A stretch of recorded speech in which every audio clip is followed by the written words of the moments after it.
Progress કિચનમાં આપણું સ્વાગત છે। તો આજે બનાવીશું આપણે ફરાળી ઢોસા અને તેની સાથે ખાઈ શકાય તેવી લીલા નાળિયેરની ચટણી। તો હવે એની રેસીપી સ્ટાર્ટ કરીએ। તો આ છે મોરૈયો, જેને આપણે સામો પણ કહીએ છીએ। તો મેં 1 કપ સામો લીધો છે, તેને એક બાઉલમાં નાખી દેશું અને 1 કપ સામાની સામે એના ત્રીજા ભાગના સાબુદાણા લેવાના છે। જો આપણે 300 ગ્રામ મોરૈયો લીધો હોય તો 100 ગ્રામ સાબુદાણા લેવાના છે। આ સાબુદાણાને આપણે બીજા બાઉલમાં નાખી દઈશું। હવે આ બંનેને સારી રીતે ધોઈ લઈશું। હવે આપણા સાબુદાણા અને મોરૈયો સારી રીતે ધોવાઈ ગયા છે, તો એ બંનેમાં આપણે પાણી નાખી દઈશું। પાણી નાખી આને 5 થી 6 કલાક માટે પલળવા દઈશું। 5 hours later. હવે આપણું ઢોસા પેપરનું બેટર રેસ્ટ લે છે ત્યાં સુધીમાં આપણે લીલા નાળિયેરની ચટણી બનાવી લઈશું। તો તે માટે લઈશું આપણે 1 નાળિયેરના ટુકડા, અડધો કપ સિંગદાણાના ફાડા જે મેં શેકીને ફોલી રાખેલા છે, 2 લીલા મરચાં, 1 નાનો આદુનો ટુકડો, થોડુંક દહીં અને લીલા ધાણા। 1 મિક્સરની જાર લઈ તેમાં આપણે આ બધી વસ્તુને મિક્સ કરી અને પીલી લેશું।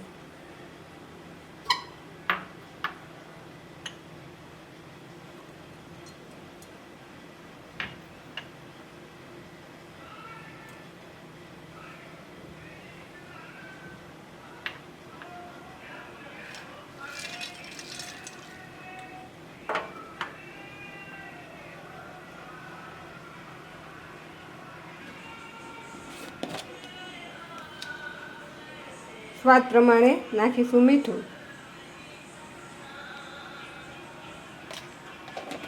હવે આને આપણે સારી રીતે મિક્સરમાં ક્રશ કરી લઈશું।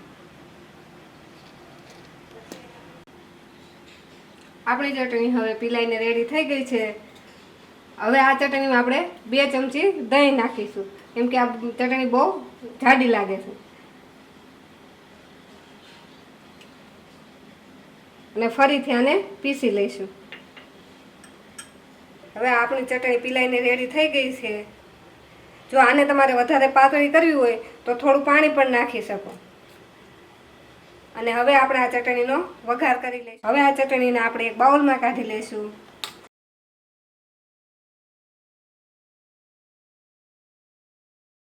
પછી આ ચટણી ઉપર આપણે વઘાર કરી લઈશું। વઘાર માટે આપણે થોડુંક તેલ લઈ લેશું। તેલ ગરમ થાય એટલે એમાં આપણે થોડુંક નાખીશું જીરું,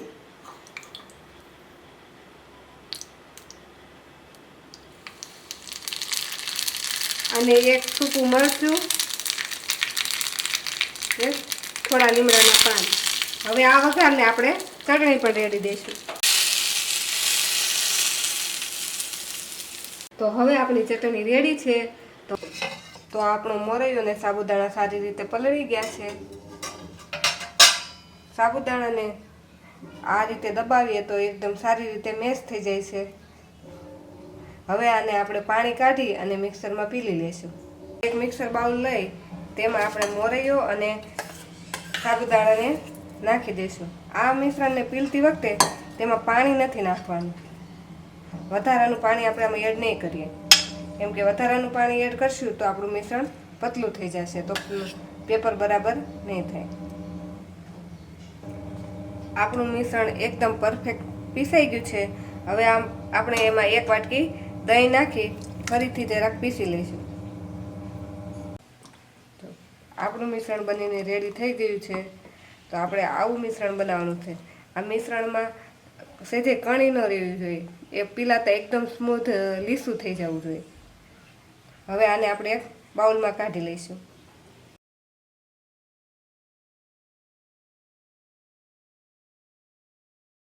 આ મિશ્રણને આપણે ઢાંકીને 2 કલાક માટે રહેવા દઈશું।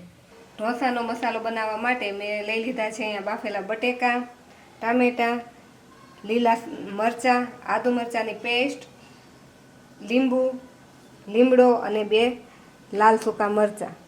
હવે એક પેન ગરમ મૂકી દઈશું, તેમાં નાખીશું તેલ।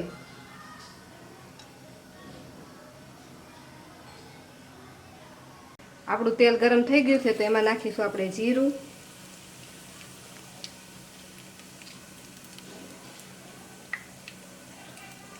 જીરું ફૂટી જાય એટલે એમાં નાખીશું 2 લાલ મરચાં અને લીમડો, થોડીક નાખીશું હિંગ અને હળદર. જો તમે હિંગ ને હળદર ન ખાતા હોય તો સ્કીપ કરી શકો છો. પછી નાખીશું લીલા મરચાંની પેસ્ટ. આ બધી વસ્તુ સારી રીતે સતળાઈ જાય એટલે એમાં નાખી દઈશું ટામેટાં.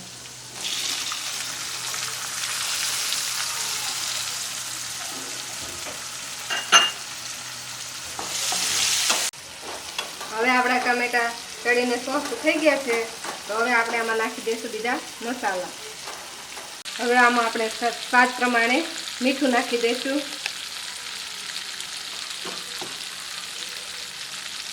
થોડી ખાંડ નાખી દઈશું, 1 ચમચી જેટલું ધાણા જીરું પાવડર નાખી દઈશું અને થોડોક લીંબુનો રસ નાખી દઈશું. હવે આ બધું સારી રીતે મિક્સ કરી તેમાં આપણે બાફેલા બટેકા એડ કરી દઈશું.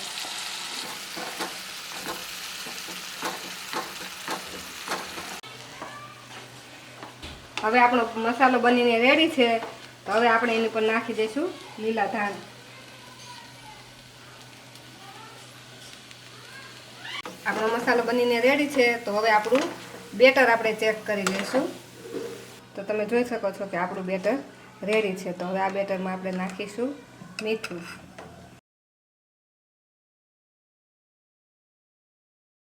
હવે આપણે એક નોનસ્ટિક પેન લઈ લઈશું, તેના પર અને ગેસ ચાલુ કરી દઈશું અને નોનસ્ટિક પેનને ગેસ પર મૂકી દઈશું. હવે આપણી પેન ગરમ થઈ ગઈ છે તો તેના ઉપર થોડું તેલ નાખી પેનની સપાટીને આપણે ગ્રીસ કરી લઈશું. હવે કોટનના કપડાથી કે ટીશ્યુ પેપરથી પેનની સપાટી બધું જ આ ઓઇલને આપણે લૂછી લઈશું. હવે પેન પર થોડું પાણી નાખી અને પેનને થોડી ઠંડી કરી લઈશું અને આ જ રીતે કોટનના કપડાથી પેનને લૂછી લઈશું. હવે લોઢી પર બેટર નાખી અને આ રીતે રાઉન્ડ શેપમાં ફેરવી આપણે ઢોસો બનાવી લઈશું.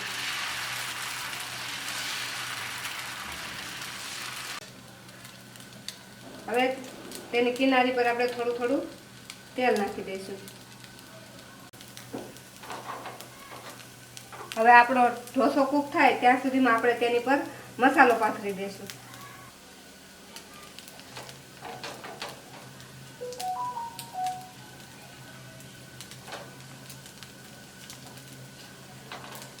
આપણો ઢોસો ફરતી કિનારીથી ઊંચો થઈ ગયો છે તો હવે આપણે આને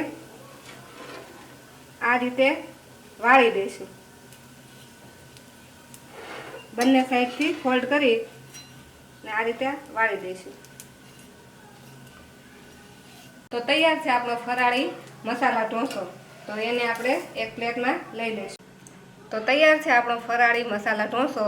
તેને આપણે લીલા નાળિયેરની ચટણી સાથે સર્વ કરીશું. જો તમને અમારી રેસીપી ગમી હોય તો અમારી ચેનલને લાઈક કરો અને આવી અવનવી ફરાળી રેસીપી જોવા માટે પ્રોગ્રેસ કિચનને સબસ્ક્રાઈબ કરો.